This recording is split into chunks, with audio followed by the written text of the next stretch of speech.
We spend a lot of time thinking about our jawline, the mandible. But what if I told you there's another bone, kind of like a hidden architect, that's arguably way more important for the entire structure of your face? It's called the maxilla, and it does a lot more than just hold your top teeth. Let's dive in and explore the keystone of your face. So here's our game plan for this explainer. We're going to start with a quick introduction. Then we'll break the maxilla down into its two main parts.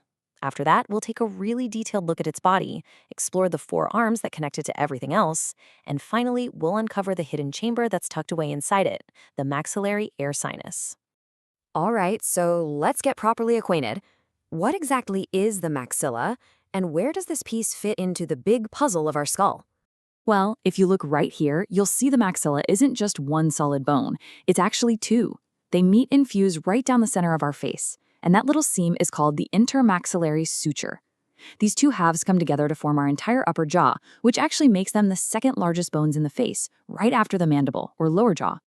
Okay, now at first glance, this bone might look a little complicated. But honestly, to really get a handle on it, we can break it down into a super simple blueprint with just two main parts. Think of it like this. You've got the central body, which is the main chunk of the bone. And then, sticking out from it, you have these things called processes. These are basically like little arms that reach out and connect the maxilla to the rest of the skull.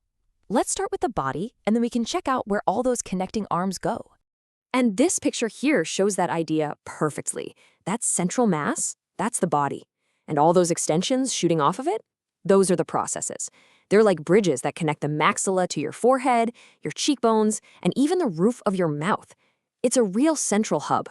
Okay, let's zoom in on the body of the maxilla. The easiest way to think about it is like a small, four-sided pyramid that's kind of embedded right in your face. We're about to take a little tour of each of its four surfaces, and each one has its own unique features.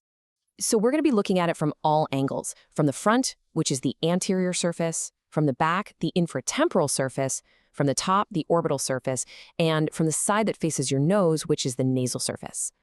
We'll kick things off with the front or anterior surface. This is the part that basically forms your cheeks. Now, what's really fascinating here is this little opening you can see, called the infraorbital foramen. This isn't just some random hole.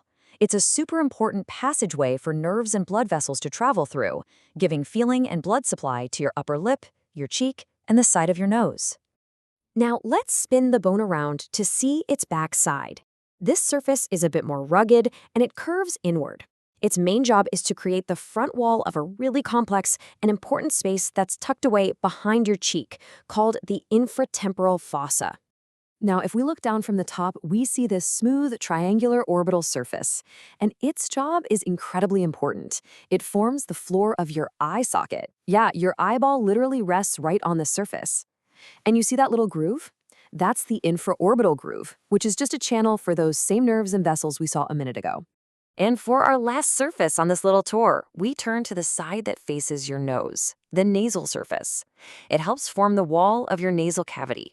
But the most obvious feature here is this big kind of irregular opening, the maxillary hiatus. Now remember this opening because in a little bit, we're going to find out what secret chamber it leads to. So we've explored the central body. Now it's time to look at those connecting arms, the processes. These are what really solidify the maxilla's role as the keystone of the face, because they link it to all the other bones around it. And there are four of them. Each one is named for the bone it connects to: the frontal, the zygomatic, the alveolar, and the palatine process. Just think of them as reaching up, out, down, and in. First up is the frontal process. Just like the name says, it reaches straight up to connect with the frontal bone of your forehead. Then we've got the zygomatic process, which juts out to the side to meet your cheekbone, which is also known as the zygomatic bone. Together, these two processes form the lower, bony rim of your eye socket. Next, the palatine process reaches out horizontally toward the middle, where it fuses with the one from the other side to form the bony roof of your mouth or the hard palate. And finally, pointing down, we have the alveolar process. Its job is absolutely crucial. It creates the sockets that hold all of your upper teeth firmly in place. All right, for our final topic, let's go back to that big opening I told you to remember, the maxillary hiatus. It's time to pull back the curtain and see the secret chamber it leads to, the maxillary air sinus. Before we dive into the maxillary sinus itself, what in the world are paranasal sinuses? Well, they're simply air-filled cavities inside the bones of your skull. And they're all lined with a mucous membrane, just like the inside of your nose. So why do we even have these hollow spaces in our skulls? Well, they actually do a few important things. For one, they make the skull lighter.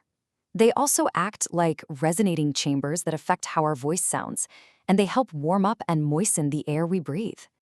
And when it comes to sinuses, the maxillary sinus is the king. As you can see, it is by far the largest one we have. And it's also the very first one to develop. It's located right inside the body of the maxilla we've been looking at this whole time, that hollow pyramid-shaped space right under your cheeks.